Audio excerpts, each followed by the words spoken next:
Welcome back to another episode of the Dave and Mike Show. I'm Dave. And I'm Mike. We're hanging out here at the UW-Tacoma. Right across the street from the Washington State History Museum. And last time I checked, we're going to be doing a little learning for ourselves. And so Dave, why don't you tell our viewers exactly what's going down? So, in collaboration with the UW-Tacoma Environmental Program, the Pierce Conservation District is holding a rain barrel making class tonight. And as you can see right behind us, it's raining. So it's not a moment too soon, because just because it's raining doesn't mean it's always going to be raining. Now, granted, it rains in Washington a lot. But there are periods of time when the rain goes away and the grass starts getting brown, the gardens start dying. So tonight, Dan Barber of Natural Rainwater, he's the owner, is going to come in and teach 15 to 20 individuals how to create a barrel that conserves water that they can use when the drought comes. And, you know, it's a great tool to save in these hard economic times, because, you know, water bills, they don't come cheap. Yep. And with this rain barrel, you can use it just like a regular hose. Yep. I mean, it's a storage unit for water. So instead of using the city water, you can just use your own water. Saving money. Might as well. So, when we come back, we're going to go into this class and check it out. Thanks for tuning in to the Dave and Mike Show. We'll be right back.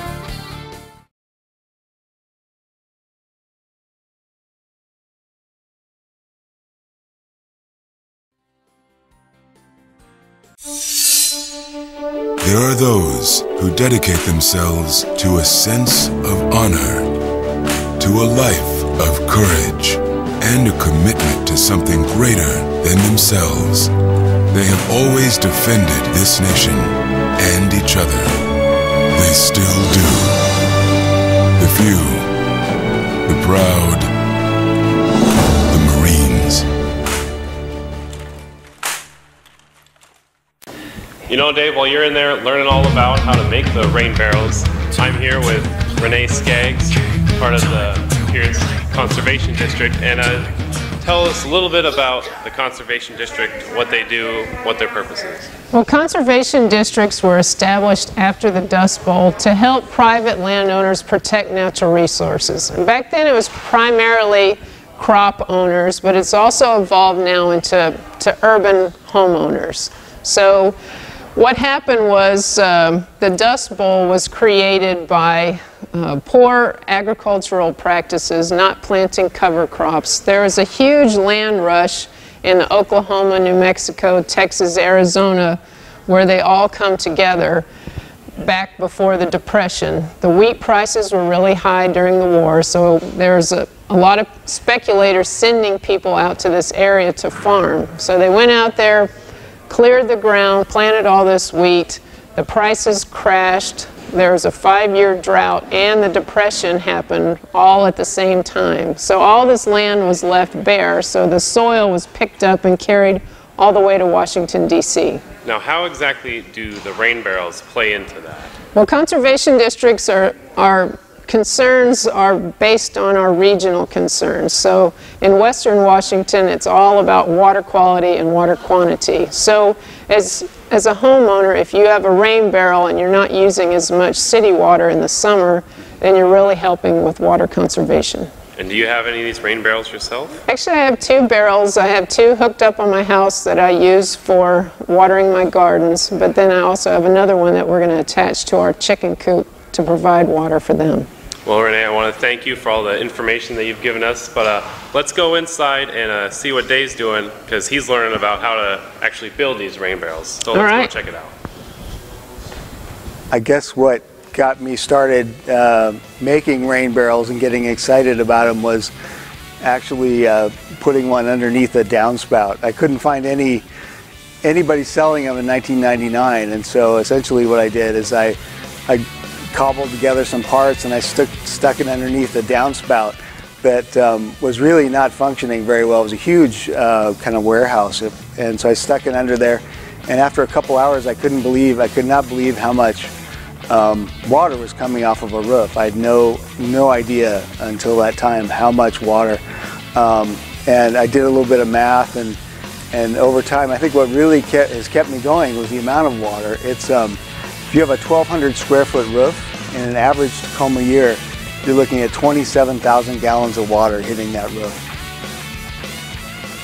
And I did a little bit of math, and over time, I think what really has kept me going was the amount of water. It's if you have a 1,200 square foot roof in an average Tacoma year, you're looking at 27,000 gallons of water hitting that roof. So I'm here with Fred and Wendy, and what got you guys interested in the rain barrels?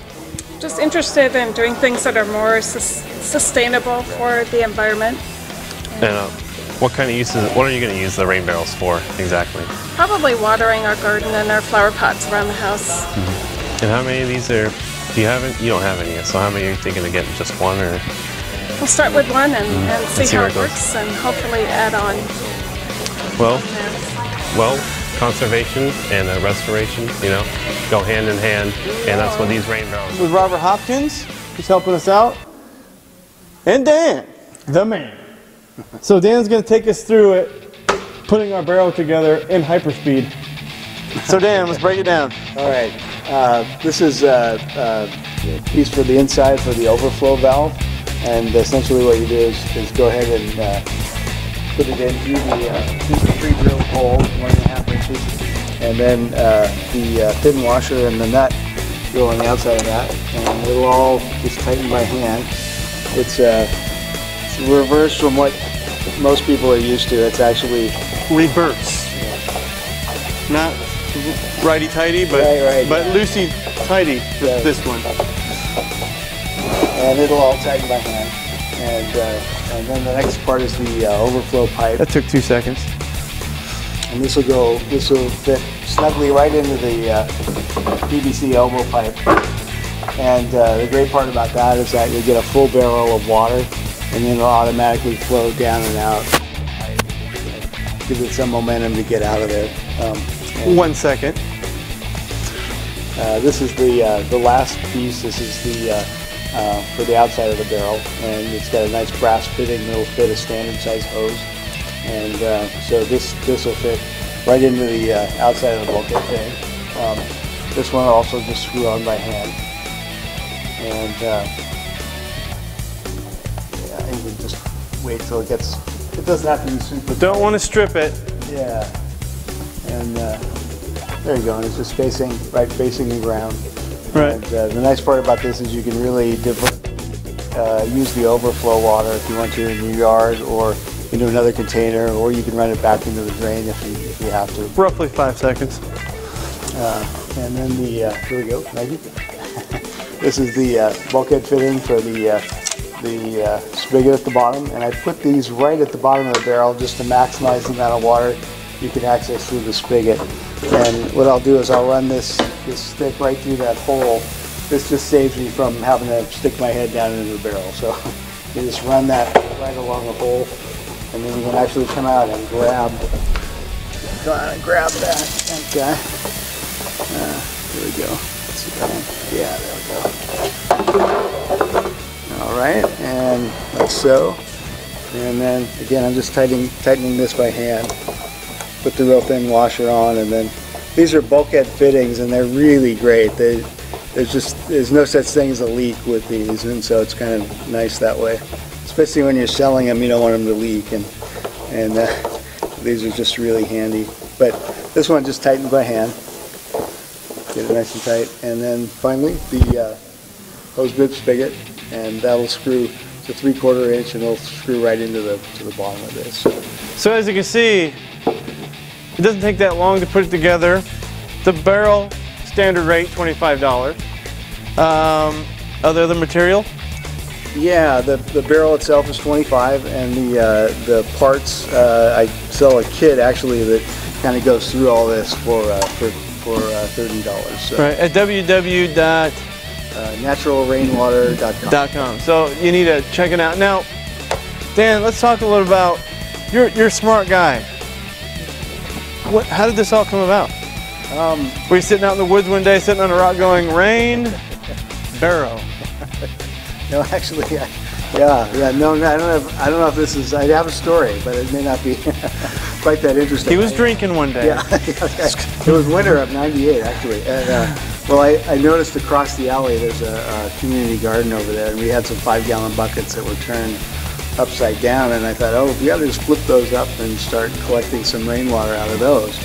And one thing led to another. I couldn't find a barrel in 1998, 99. I couldn't find a barrel anywhere around to buy, and so I decided to make my own. And when I finally stuck it underneath a warehouse where I used to work from a completely dysfunctional gutter, I couldn't believe the amount of water.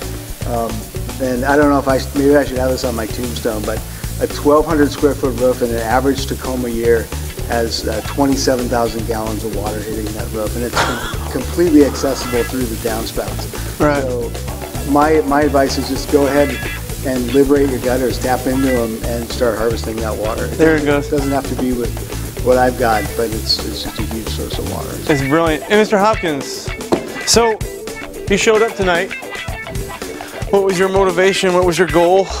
Well, I keep trying to making a rain barrel and start catching the water just to help alleviate some of our water bill. And so my wife was like, "Hey, they got the class. It's not full." Right. So here I am. So here you are. So you're gonna take one of these home, set it up, and start making some water. Well, not making some water. Catching some water. Catching some water. Yeah. So. And hopefully this is the first of many. Right. Well, that's awesome. So you enjoyed the class, and yes. Very right. entertaining. You got one, but Yeah. you're probably gonna get two. You'll have a whole backyard full of buckets of barrels, right? Oh yeah. Once I get around the 200 gallon. Well, as you can see, it catches rain. You can use it in any fashion you want for your garden, the grass, or anything else, but don't drink it. Right, Bob? Or Dan? Don't drink it. Don't be like, hey, let's try something new. Let's get creative. You're not out on the prairie on a rock looking up into the stars thinking of great things to do like Dan did. So don't drink it. Use it for the garden and for all those other things. So, man, Mike, that was an awesome episode of the Dave Mike Show, I have to say. And not only awesome, but educational too. Tonight, Dan Barba from Natural Rainwater knocked it out. Guided his participants nicely through putting that barrel assembly together. This great conservation tool will be used this summer when the Western Washington rains go away and the sun starts shining and things start getting brown. You know? Yeah, and it's going to save people a ton of money because, you know, city water, not exactly cheap. Right. And even if you on a well, that's still your own water that you're using. Yep. And you can just use Mother Nature's water. It's falling right out of the sky. That's right. And there's no limits to the barrels you can use. You can connect them together by a little pipe, right? Just by a little washer hose. Right. And then you have water. Now, we want to put in there, this is not drinking water. No, sir. No drinking water. I would even suggest giving it to your pets. No, because what happens is that it's standing water, so there's algae that populates within there, and even some insects, there's a little mesh on top, but it's still possible that some of the smaller ones can get in there and lay eggs. So exactly. It's not for drinking. That's a little thing for everybody to know if you do get these, and if you do want to get these barrels, www.naturalrainwater.com. Dan Barba will hook you up with everything you need to get you set up. And it's not expensive at all. No, it's like 30 bucks. Yeah. 30 bucks. So, check him out. Go to his website, www.naturalrainwater.com, and he'll be glad to ship one out to you. Oh, yeah. Yep.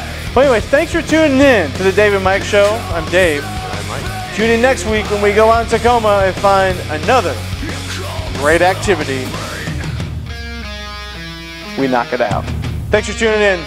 See you next week.